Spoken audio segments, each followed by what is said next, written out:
గత 3 వారాలుగా దాడులు ప్రతిదాడులతో పశ్చిమాసియా అట్టుడికిపోతోంది. గల్ఫ్ కంట్రీస్ పై ఇరాన్ దాడులతో విరుచుకుపడుతోంది.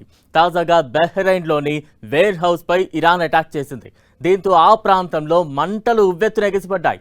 మరోవైపు ఇరాన్ రాజధాని టెహ్రాన్ పై ఇజ్రాయెల్ పై కూడా విరుచుకుపడుతోంది. క్షిపణులు, డ్రోన్లతో ఇరాన్ పై ఇజ్రాయెల్ దాడులు చేస్తోంది. అటు సౌదీ అరేబియా గగనతలంలోకి ఇరాన్ డ్రోన్లతో దాడికి దిగింది. అయితే ఇరాన్ డ్రోన్లతో తమ సైన్యం అడ్డుకుంటున్నట్లు సౌదీ అరేబియా ప్రకటించింది. మొత్తం తమ గగనతలంలోకి ఇరాన్ 5 డ్రోన్లను ప్రయోగించిందని, అయితే ఆ 5ంటిని తమ డిఫెన్స్ సిస్టమ్ విజయవంతంగా అడ్డుకుందని సౌదీ అరేబియా ప్రకటించింది.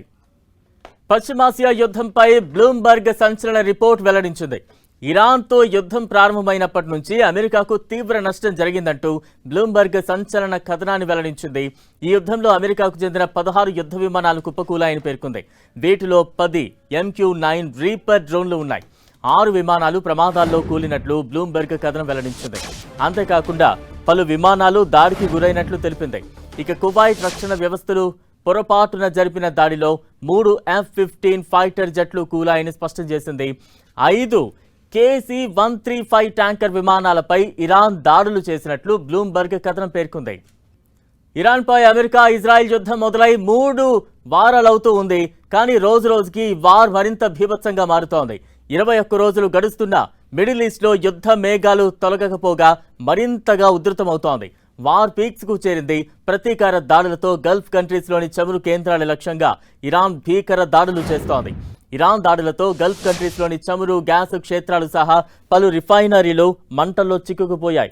ఇజ్రాయెల్పై వరుస భీకర దాడులతో యుద్ధం పతాక స్థాయికి చేరుకుంది. ఇరు దేశాల దాడులతో ప్రపంచ దేశాల్లో కల్లోలం రేపుతోంది. అత్యంత కీలకమైన చమురు కేంద్రాలపై దాడులు జరుగుతుండటంతో బ్యారెల్ ముడి చమురు ధరలు ఏకంగా $118కు చేరింది. దీంతో ప్రపంచ స్టాక్ మార్కెట్లు అల్లకల్లోలమయ్యాయి. నిన్న ఒక్కరోజే ఏకంగా భారత్లో 12.87 లక్షల కోట్ల సంపద హుష్కాకి అయిపోయింది. ఓవైపు ప్రపంచ దేశాలు అల్లకల్లోలమవుతుంటే యుద్ధాన్ని మరింత తీవ్రతరం చేస్తోంది అమెరికా. మిడిల్ ఈస్ట్కు వేల మంది సైనికులను పంపాలని అమెరికా చూస్తున్నట్టుగా తెలుస్తోంది. దీంతో ఈ ఆందోళనలు మరింత ఎక్కువయ్యాయి. ఇప్పటికే గగనతల పోరుతో యుద్ధం పీక్స్లో ఉండగా ఇక అమెరికా పశ్చిమాసియాకు పంపుతున్న సైన్యంతో భూతల పోరు కూడా మొదలు కానుందన్న వార్తలు మరింత దుమారాన్ని రేపుతున్నాయి. ఒకవేళ అదే నిజమైతే, భూతల పోరు మొదలైతే యుద్ధం ఎంతకాలం కొనసాగుతుందో అనే ఆందోళనలు పెరిగాయి. ఇప్పటికే అంతర్జాతీయంగా చమురు సరఫరాకు అంతరాయం కలుగుతున్న నేపథ్యంలో చమురు క్షేత్రాలపై దాడులు మరింతగా వణుకు పుట్టించేస్తున్నాయి. ఓవైపు అమెరికా పశ్చిమాసియాకు తన సైన్యాన్ని పంపుతుండడం, మరోవైపు ఇరాన్ ఊహించని రీతిలో ఇవాళ యుద్ధం ఉంటుందంటూ ఇప్పటికే పెంటగాన్ చీఫ్ సెక్రటరీ హెగ్సే మాటలు మరింత గుబులు పుట్టిస్తున్నాయి. రంజాన్ వేళ పెంటగాన్ చీఫ్ వ్యాఖ్యలు మరింత కలవరపెడుతున్నాయి.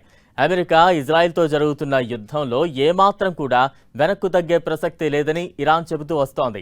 అదే మాటకు కట్టుబడి ప్రతీకార దాడులు సైతం చేస్తోంది. ఓవైపు ప్రత్యర్థి ఇజ్రాయెల్పై దాడులు చేస్తూనే గల్ఫ్ కంట్రీస్లో ఉన్న యుఎస్ సైనిక స్థావరాల లక్ష్యంగా దాడులతో దంచేస్తోంది. దీంతో ఇవాళ ముస్లింలకు అత్యంత పవిత్రమైన పండుగ రోజు గల్ఫ్ కంట్రీస్లో ఏం జరగబోతోందన్న టెన్షన్ కూడా మొదలైంది. ఒకవేళ అమెరికా దాడులకు తెగబడితే ఎక్కడ టార్గెట్ చేస్తుంది అన్నది ఆసక్తికరంగా మారుతోంది. ఇరాన్ వెన్నెముకైన ఖర్గ్ ద్వీపంపైనే అగ్రరాజ్యం గురిపెడుతుందా, లేక మరేదైనా స్థావరాన్ని ఎంచుకుంటుందా అన్నది చూడాలి. ఇప్పటికే ఖర్గ్ ద్వీపంపై కన్నేసిన అమెరికా ఓసారి అటాక్ కూడా చేసింది. దీంతో మరోసారి అక్కడే టార్గెట్ చేయడం ద్వారా ఇరాన్ను కోలుకోలేని దెబ్బ తీయొచ్చని అమెరికా భావిస్తోంది. అయితే అమెరికాకు చెప్పకుండానే ఇజ్రాయెల్ చేసిన పని ఆ దేశానికి తీవ్ర తలనొప్పిగా మారింది.